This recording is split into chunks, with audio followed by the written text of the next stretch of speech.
Voici la revue de la presse de Gabon News. Bonjour à tous, c'est votre revue de la presse du 3 au 10 août 2020 qui démarre avec les aventures du Parti démocratique gabonais PDG au pouvoir. Le quotidien L'Union, dans sa parution du 3 août, nous informait que le parti de feu Yaya Omar a sorti le bâton. Par l'entremise de sa commission permanente de discipline, le parti a adressé des mises en demeure et infligé des avertissements à plusieurs de ses camarades. Le PDG a sanctionné 25 de ses parlementaires qui, lors de l'examen et l'adoption par le Parlement de la loi 006/2020 du 30 juin 2020 portant modification du Code pénal, avaient exprimé un vote qu'ils ont qualifié de dissident, une attitude jugée aux antipodes des principes basiques de cette formation politique et du style de travail édicté par le secrétaire exécutif. Au passage, Léandre Zué et Karine Arissani ont ressenti les secousses de ce séisme et en sont sortis avec un avertissement pour le premier et une suspension pour la seconde. L'onde de choc était plus violente pour les parlementaires qui ont écopé d'une mise en demeure, double d'un avertissement avec inscription au dossier, une sanction infligée à des figures importantes de cette formation politique et pas des moindres, dit le journal, notamment Léonard Andjembe, Martin Fidel Maniaga, Firme Idriss Ngari, Flavien Nzenginzundu, Bernabé Indounou Mambungu, Blaise Loembe, Régis Imongo, Guy Bertrand Mapangu, Pacom Mobele Boubeya, Malika Bongo Ondimba, Jean Bosco Djunga. On note aussi que Julien Korbe-Kalé, alors Premier ministre, membre du comité permanent du bureau politique, a écopé d'une mise en demeure.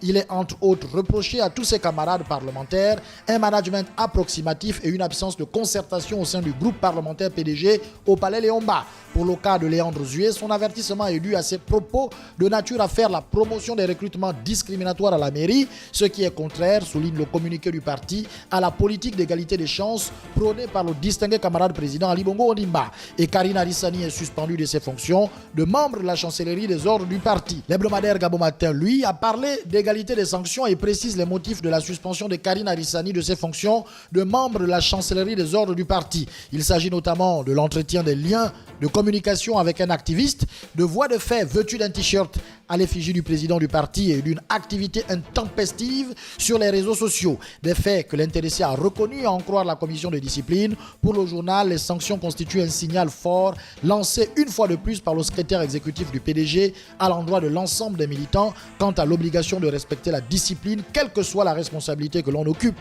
Pour ce faire, le président de la commission permanente de discipline, Syriac Mouranjami, a appelé les cadres qui occupent les fonctions dans l'appareil de l'État à faire preuve d'exemplarité pour l'intérêt du parti. Des sanctions qui ont amené Écho du Nord à estimer que le PDG est un parti hors la loi. En effet, selon le journal, cette procédure viole les sacro-saints principes démocratiques et la souveraineté nationale. Le confrère s'appuie sur les articles 2 et 5 de la Constitution, le journal rappelant que le principe fondamental de la République gabonaise est le gouvernement du peuple, pour le peuple et par le peuple, et aussi que la souveraineté nationale appartient au peuple, qu'il exerce directement par un référendum ou selon l'élection. Ce principe de souveraineté nationale légitime la représentation du peuple par les membres du Parlement et des collectivités locales élues par lui au suffrage universel, bien qu'étant doté d'une véritable autonomie dans la prise de décision. Si au passage, le journal estime que le PDG et ses textes se croient au-dessus de la Constitution, il rappelle au parti au pouvoir que tout mandat impératif est nul. Pour le journal, le caractère non impératif du mandat des parlementaires dans la Constitution gabonaise a pour but de garantir l'inviolabilité de leur indépendance, non seulement vis-à-vis de leurs électeurs, mais aussi et surtout de leur groupe parlementaire. Pour le journal, rien n'autorise le PDG à sanctionner un parlementaire que l'immunité protège au-delà même du cadre des textes de l'association qu'est son parti politique. Le journal est catégorique, le PDG a commis une faute très grave, vu que le PDG a violé également les textes qui régissent les partis politiques. Le journal invite en conséquence le ministre de l'Intérieur à prononcer la dissolution du PDG pour violation des articles 22 et 29 de la loi fondamentale. L'hebdomadaire La Loupe est revenu sur ce qu'il a appelé la promotion suspecte des Ngwemienais dans la République. Il s'interroge dans sa une, est-ce pour réduire l'influence de Jean Ping? Le journal estime qu'il faut voir dans l'histoire fabuleuse de Rose Ousouka Ponda la percée des Omienais à la présidence de la République. À la présidence comme au gouvernement, les Omienais sont bien en place. Le journal cite pêle-mêle, pour le cas du gouvernement, Jean-Marie Ogandaga, Erline Antonella Ndembe, Patrick Mugiama Daouda, Madeleine Edeme Ber, Pascal Wani Ambouroué, Carmen Dao, etc. Un notable du Cap Esterias, rencontré par le journal, y voit Jean Ping derrière cette percée fulgurante des Omienais.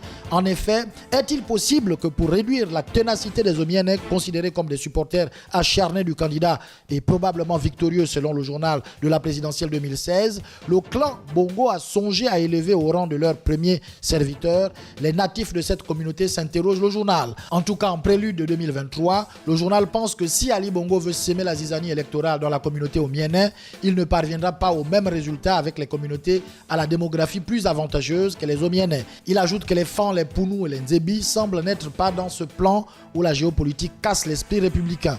L'hebdomadaire Lombanja a emboîté le pas et titre Inchango, bienvenue chez les Ngwemienais. À la géopolitique d'Omar Bongo a succédé l'amateurisme d'Ali Bongo depuis 2009, estime le journal, car même s'ils sont présents sur 3 provinces sur les 9 que compte le Gabon, il n'en demeure pas moins que le groupe Omienais reste minoritaire au Gabon. Le journal estime qu'en fonction de la fonction de chef de l'État, les Mienais tiennent pratiquement tous les leviers de l'exécutif. À la primature, Rose Cristiano Soukara Ponda, au secrétariat général de la présidence, Jean-Yves Thiel, le directeur de cabinet du président de la République est Théophile Ogandaga. Le journal estime que tout cela n'augure pas de lendemain paisible pour le régime émergent, car pour la première fois, les communautés du Haut-Ogooué, qui jusque-là jouissaient de la plénitude du régime, hurlent actuellement à l'injustice et à la marginalisation. Pareil pour la communauté Fan de l'Estuaire.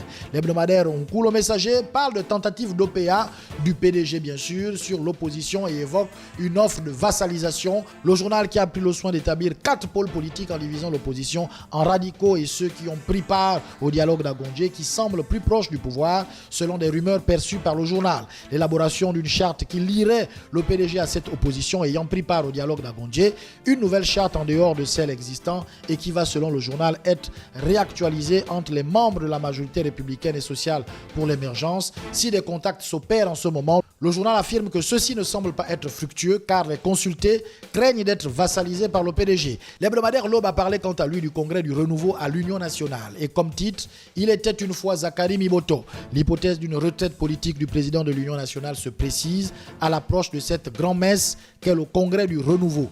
À 85 ans, cet ancien pilier du régime Bongo Ondimba, Omar, avec lequel il a rompu depuis 2005, semble se diriger vers la retraite. Le journal se demande si on va vers un renouvellement des générations politiques. Dans tous les cas, le journal, lui, a consacré un long article pour mieux cerner l'homme Zakari Miboto. Si on ne parlera pas de Zakari Miboto pour la présidentielle de 2023, le nom d'Omar Denis Junior est déjà cité. Et le bimensuel Mibana interroge pourquoi Omar Denis Junior Bongo fait trembler les félons du palais. Plusieurs fans sont prêts à parier sur une candidature de Junior Denis Bongo. Tous ces faits et gestes sont analysés à la loupe et passés au peigne fin. C'est le cas des images de Junior aux côtés du président Obiangema de Guinée équatoriale qui s'inscrivent comme une randonnée politique aux allures de baptême. Selon certaines indiscrétions, le fils d'Omar Bongo voudrait se faire adouber par les amis de son père. Cela lui permettra d'entamer la course vers 2023. En tout cas, wait and see, qui vivra verra. Voilà pour votre revue de la presse de la semaine écoulée. J'espère que vous en ferez une bonne lecture.